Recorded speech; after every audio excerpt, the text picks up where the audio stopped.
And I will now introduce the city staff present today. Jason Rogers, Community Development Director. Matt Hayter, Deputy City Attorney. Jennifer Jones, Principal Planner. Matt Post, Planner. Jamie Rice, Planner. Trisha Mason, Community Development Manager. And myself, Alexa Allum, Administrative Specialist. I would also like to acknowledge the presence of our alternate board members tonight, Board Member Benzel and alternate board member Grunquist. Thank you. Thank you very much, Alexa.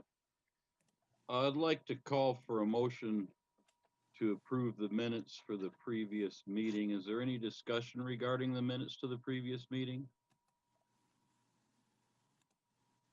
Seeing I will none, make a motion to accept the minutes from the previous meeting.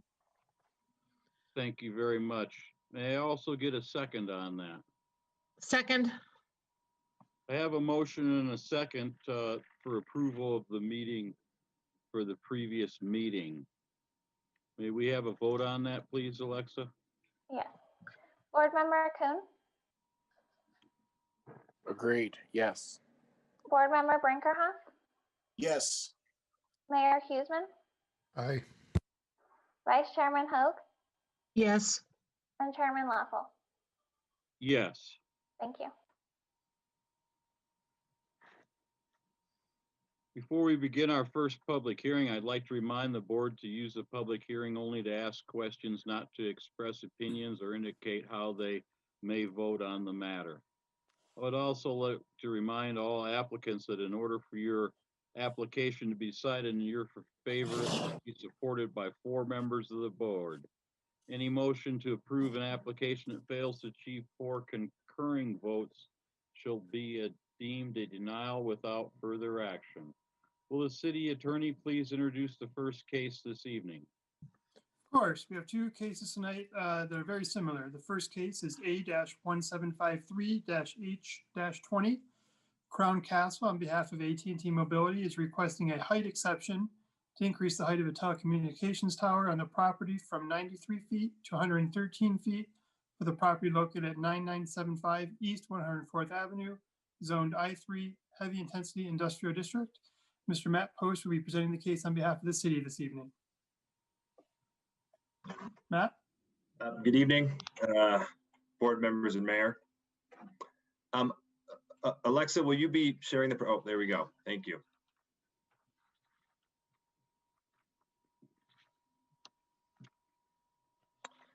Okay, so as Matt mentioned, this is case A-1753-H-20.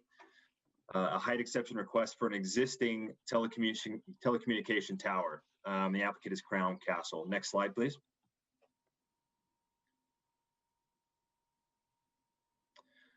Subject property is zoned I3, directly north of 104th Avenue and west of Highway 76 at the Schlumberger property. You can see that the entire area is heavy industrial I3, and the PUD that's directly south, the planned unit development directly south of the subject site is also an industrial planned unit development with existing industrial uses. Next slide, please. Future land use is general industrial as well, and general industrial future land use would support that I2 or I3 zoning designation, which would be a continued higher intensity industrial use into the future. Across the train tracks and Highway 85 to the west, of course, is worth mentioning is the Bell Creek PUD and residential subdivision as well. Next slide, please. Here's a quick aerial photo showing the specifics of the site and more specifically the exact location of the proposed modification to the tower. You can see that it's located in the southeast corner of the subject site, but once again, a relatively heavy industrial area as far as its uses are concerned. Existing land uses around that would support that, as would the future land use designation. Next slide, please. So the applicant is requesting a height exception to increase the height of an existing monopole on site from 93 feet to 113 feet. This facility has been in continuous operation since 1997 when it was approved by the Adams County Planning Commission. You all might recall that this particular site was part of the Northern Enclave annexation back in 2007. The applicant states that with more than 20 years of continuous operation, the facility is crucial to the existing telecommunication network in the area. Next slide, please.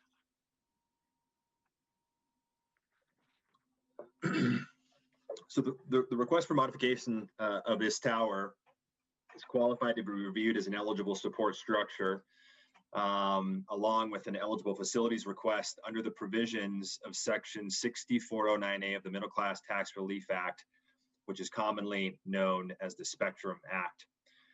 And what that act states is that state and local governments may not deny and shall approve any eligible facilities request for a modification of an existing wireless tower or base station that does not substantially change the physical dimensions of such tower or base station.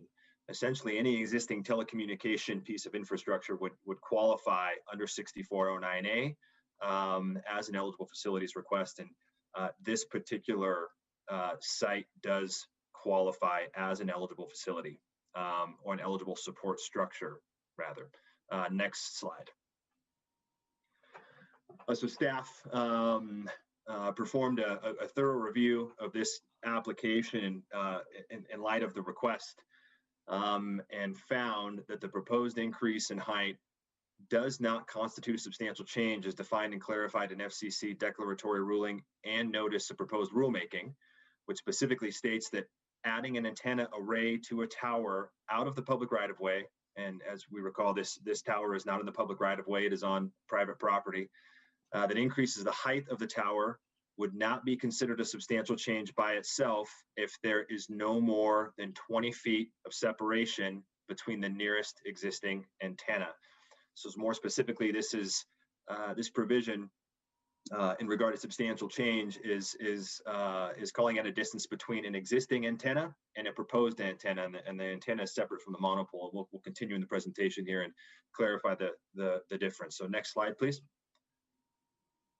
As we can see, a site plan of the existing facility, again, 104th directly to the south.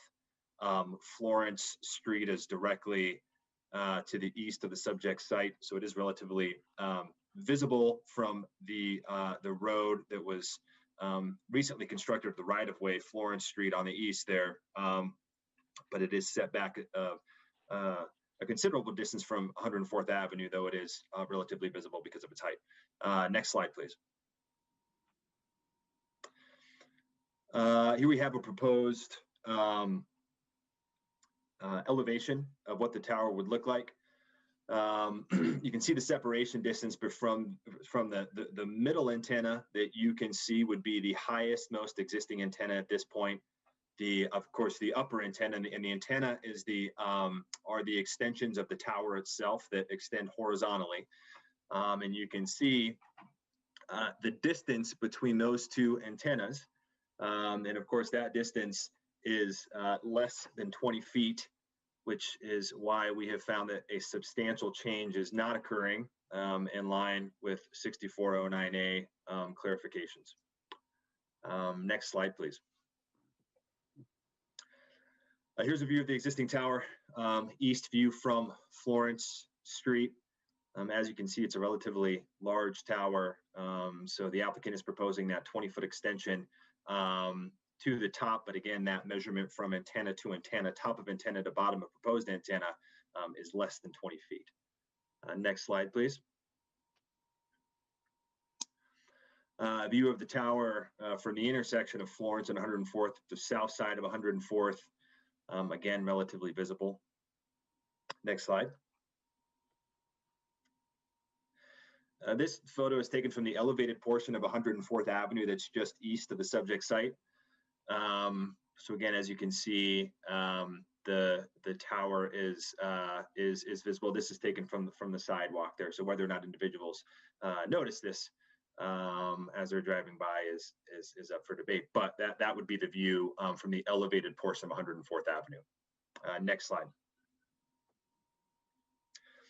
Northeast view again. A little more detail on the tower. Next slide, please. So with the DRT analysis, ran through some of the basic requirements for monopoles here in the city, and the tower is located more than 2,000 feet from any existing telecommunication infrastructure in the area. Code does require a 2,000-foot minimum separation between existing telecommunication structures, and more specifically, probably macro structures. The closest ones are at 10220 Brighton Road, roughly 4,500 feet away, then 10271 Peoria, which is over a mile away. The tower is located more than 100 feet from the nearest residential area. Again, that is a code requirement that towers be located at least 100 feet from residential area. Bell Creek subdivision is roughly 1,700 feet away to the west. The tower is already screened with fencing, as is a requirement of the LDC. And then any additional proposed modifications to this tower would be reviewed against the standards found in the Land Development Code. Next slide, please.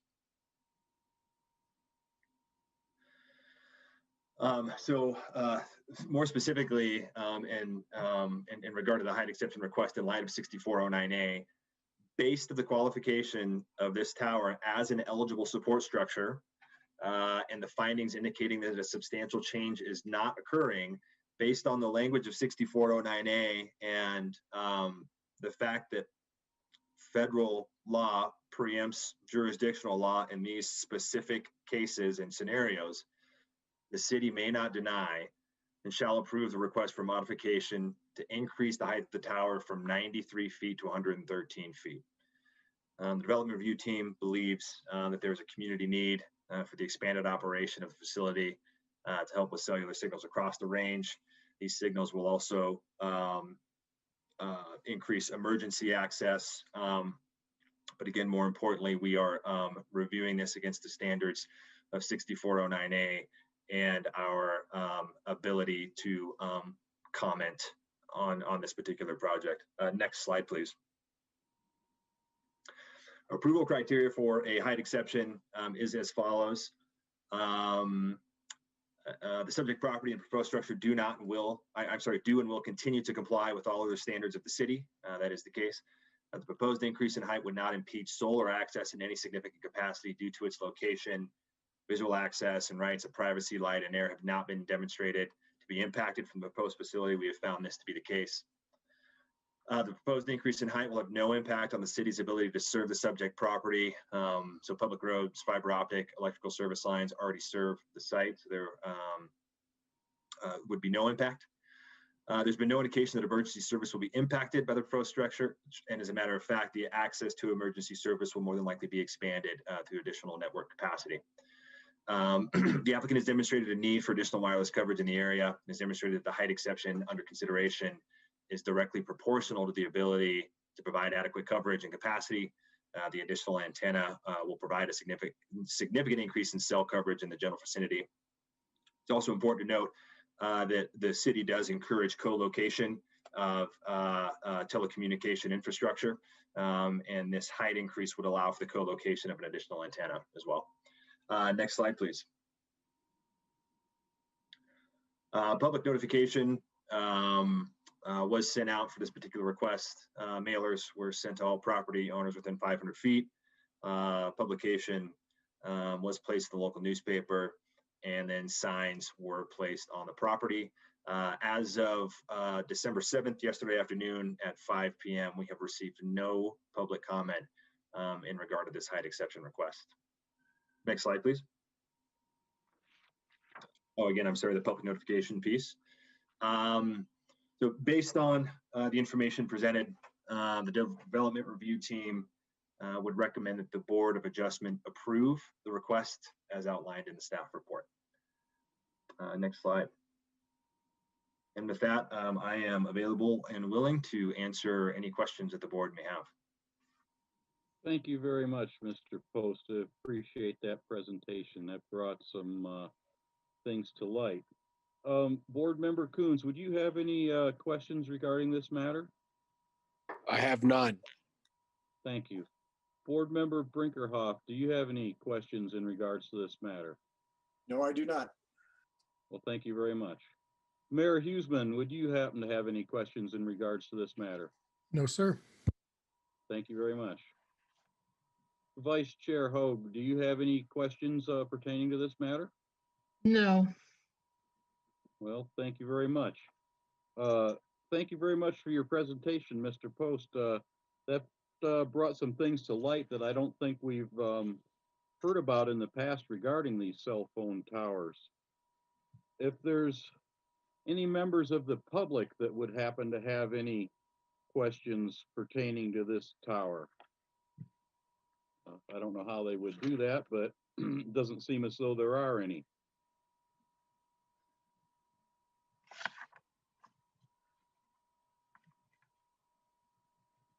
Seeing no one from the public registered or any comments, we'll close the public portion of this hearing.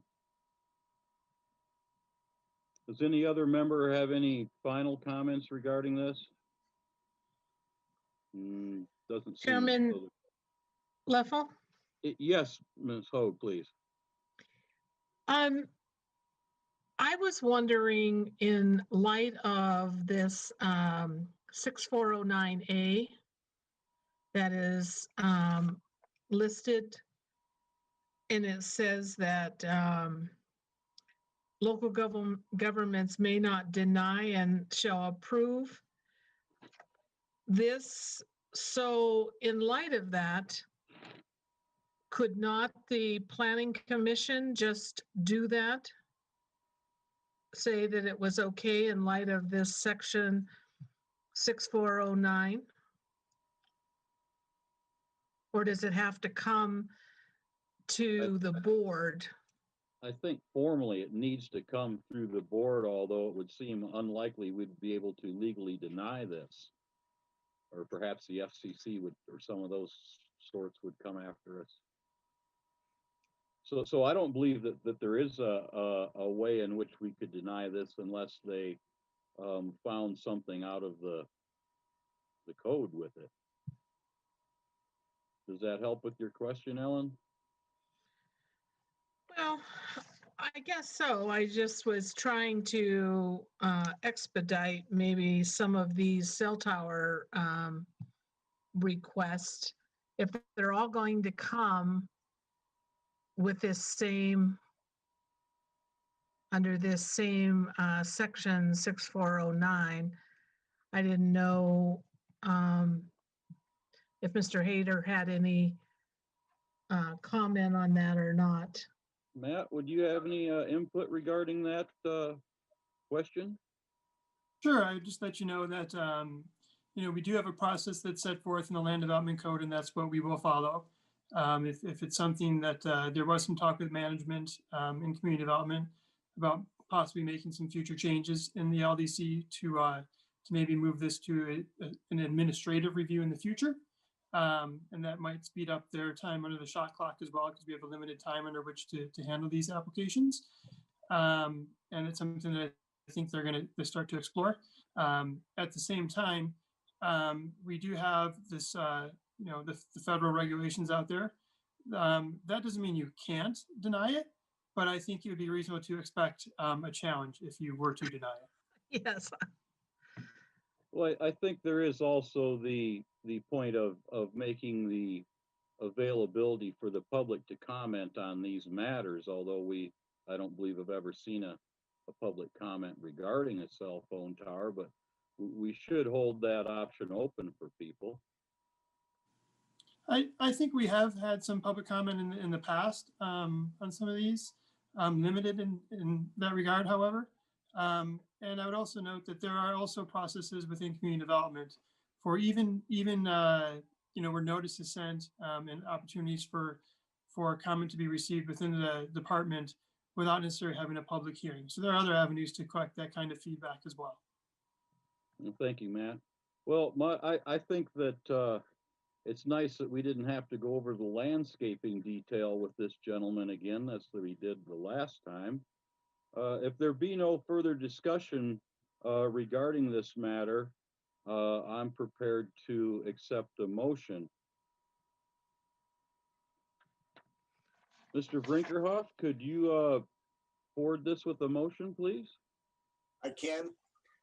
I move that the Board of Adjustment find that the requested height exception for the property located at 9975 East 104th Avenue, contained in case A1753H20, meet the criteria of the Line Development Code, and based upon such findings, approve the height exception. Thank you. Vice Chairman Hoag, could you please second that motion? I second it. I have a motion and a second. Alexa, could you please call for the vote on this matter? Yes. Board Member Kuhn? Pardon me? Board Member Kuhn? I say yes, pass it, approved. Thank you. Board Member Brinkerhoff? Yes. Mayor Hughes? Yes. Vice Chairman Hoag? Yes. And Chairman Langhoff? Yes. Thank you.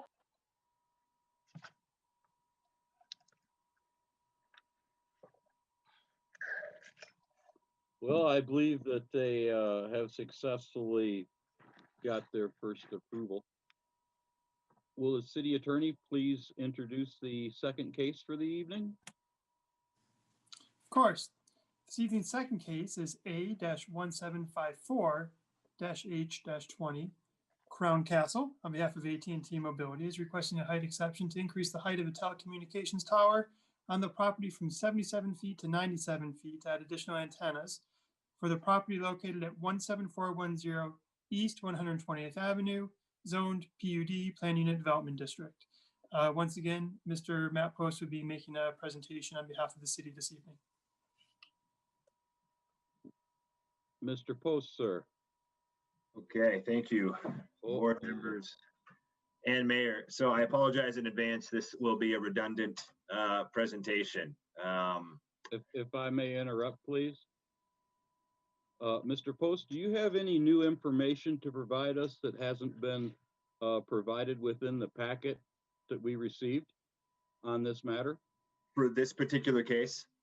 Yes. I do not, no. Okay, thank you very much. Would there be any board members that have further questions in regards to this matter, given its similarity to the previous case? And I'll go down the list if I may. Mr. Coons, do you have any questions regarding this matter? No questions. Mr. Brinkerhoff, do you have any questions regarding this matter? Nope. Mayor Huseman, do you have any further questions on this matter? My only question would be in regards to the distance from platted homes as well as homes. I know Buckley Crossing is supposed to be platted in that area. Is that correct? That's Mr. Post. Yeah, that's correct, Mayor. So as far as existing right now, obviously Buffalo Run East would be the nearest existing residences, and those are more than 2,500 feet away. The area that we're looking at here would be, it's a little bit different, obviously, because it's a planned unit development, but it is commercial. It's a commercial use designation. So it is the same standards for separation apply, which would be the 100-foot standard for residences. And this is, again, located in the center of a commercial use area in that PUD. So there, I would anticipate no risk of residential uses being established within that 100-foot buffer at any point in the future. And again, right now, the closest residences are more than 2,500 feet away. Thank you. Does that satisfy your questions, Mr. Mayor Huseman? Yes, it does. Thank you. Thank you very much. Vice Chairman Hoag, do you have any questions for Mr. Post regarding this matter? No. No. Neither do I have any questions myself regarding this second hearing. Is there any members from the public that have come up that would have something to say about this? I think you first meant to ask if there was an applicant present to address the commission tonight, correct? Oh, yes, that's exactly what I meant to ask. Is the applicant present and would like to make any further comments regarding this matter? Matt, who is your applicant? I had some communication with our applicants. They are on the line right now and directly preceding this meeting, and they stated that they have nothing to add at this point. So unless they have changed their minds and they would like to speak up right now, then I believe they are not going to speak tonight. Okay, well, here's their chance to speak up if they should care to do so. You have one. Thank you. Okay, let that person speak.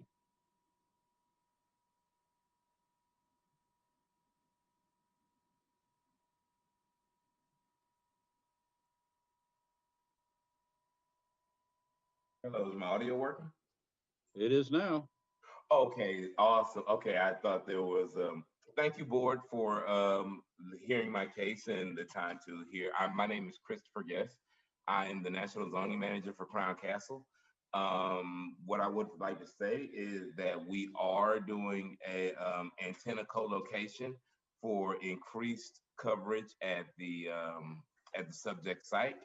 I'd like to thank Matthew Post and the planning staff at Commerce City. They have been wonderful in guiding us through this process, and we appreciate your consideration. And thank you, and I'll be here to fill any questions you may have. Well, thank you very much, Mr. Guest. Yes, Did sir. anybody have any further questions for the representative? I don't see any further questions for Mr. Christopher Guest. That being the case, I would like to close the public portion of this meeting. I think you meant to make sure there's no questions from the public or that were submitted, correct? Oh, well, yeah, that's what I meant to say, but I thought we already covered that once. But yes, is there any other questions from any other members of the public that happen to have gotten themselves into this meeting? No. There were no registered speakers. Any comments we received? Pardon me? We did not have any registrations or any comments. So we have no other speakers or comments that have come in? No. Okay, at this time, I'm going to close the public portion of this hearing. Is there any further discussion by the board members before I call for the vote on this matter? Seeing none. Chairman Hoag, could you please make a motion to approve this tower? I move that the Board of Adjustments find that the requested height exception for the property located at 17410 East 120th Avenue, contained in case A-1754-8-20, meets the criteria of the Land Development Code, and based upon such findings, approve the height exception. Thank you very much. And may I get a second on that, Mr. Brinkerhoff, perhaps? I will second that. Thank you. I have a motion and a second on the floor for approval. May you please call for the vote, Alexa? Yes. Board Member Kuhn? I approve. Thank you. Board Member Brinkerhoff? Approve. Mayor Huseman? Approve. Vice Chairman Hoag? Approve. Chairman Leffel? Approve. Thank you.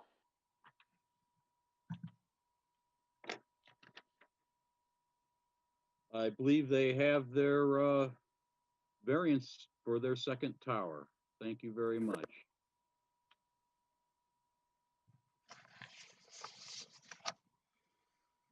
Does any member of the board have any further business they would like to address at this time? You know, Chairman Leffel, Yes. this is kind of just kind of bugged me a little bit.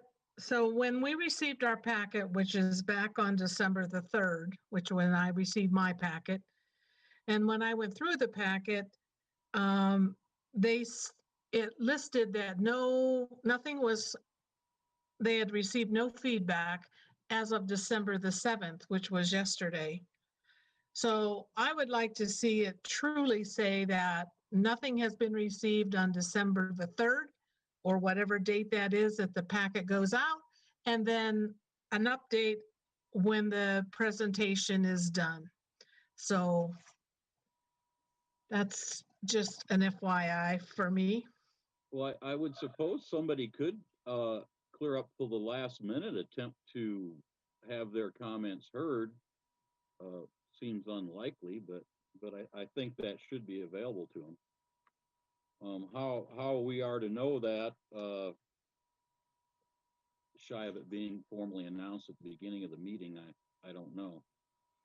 Well, when they do the presentation at the very end, there's that one slide, I believe, Mr. Post, that says nobody has said on such and such a date. So that could be updated on that slide from our packet. So that's just the housekeeping thing that just to make everything the way it should be. Well, thank you for that input, Ellen. I'm sure that'll be looked into, that suggestion. Is there any other board members that have any thing they would like to bring up in this time? Seeing none, Mr. City Attorney, Matt, do you got anything for us tonight? Where is he? His picture isn't even there anymore. There he is. I do not have anything for you guys this evening. I would note, however, that I believe it was the resolution 2020-30 that authorized electronic meetings that required notice and made certain requirements for submission of comments in advance of a public meeting. So I think when you're getting information that we hadn't received comments as of that certain date, that date is actually the deadline by which to submit comments. So if comments are submitted after that deadline, it's possible that they would not be able to make it into the record. Other than that, I don't have anything for you. Thank you. So that's effectively a drop dead date on comments has been established for these meetings? Actually, I do think, as I think about it now, I do think we can still take comments, written comments, up until the day of the meeting. But it's the register to speak, I think, is required to happen further in advance. I can double check on that and make sure I give you the details at the next meeting if you'd like. Well, I think with the potential complexity of getting registered for the meeting, it should have to be done in advance, so we don't have last minute things happening. But thank you very much. Anything else, Mr. Hayter? Nope, that'll be all. Thank you very much. All right. So not to be redundant, but does any other staff member have any other board business they'd like to go over at this time? Chairperson Leffel, I think we have the mayor with his hand raised. I can't see his hand raised. But yeah, oh, there it is. There, sure enough. Mayor Huseman, thank you very much. He's just off the side of the screen there. I couldn't see it. Yeah, I just wanted to take a moment and thank all the board members of the Board of Adjustment for volunteering your time to participate in this and help the city make sure that we're making the right decisions, and wish you all Merry Christmas and Happy Holidays. Well, thank you very much, Mayor Huseman. Anybody else? Mr. Post, we kind of cut off the part of your work tonight. You okay with all that? Absolutely. As I said, I think the second presentation was redundant. The only difference was really the land use designation. So I'm happy to cut things off early if you guys are, and I think everything's all squared away. So yeah, thank you. I think Jennifer had something to say. Chairman Leffel, if I may. Yes, you may. I just wanted to let the Board of Adjustment know that we do have a new planner. She's on the line with us tonight. Her name is Jamie Rice. She's one of our new senior planners, and she will be helping with the comp plan project, among other things. And so you certainly may be interacting with her in the future or seeing some emails from her. So I wanted to be sure that you had a chance to be introduced to her and just let you know that there was a new staff member on board. Well, thank you very much for that. If there be no further business to come before this board, this meeting is adjourned. Thank you. Thank you all. Good evening. Everyone.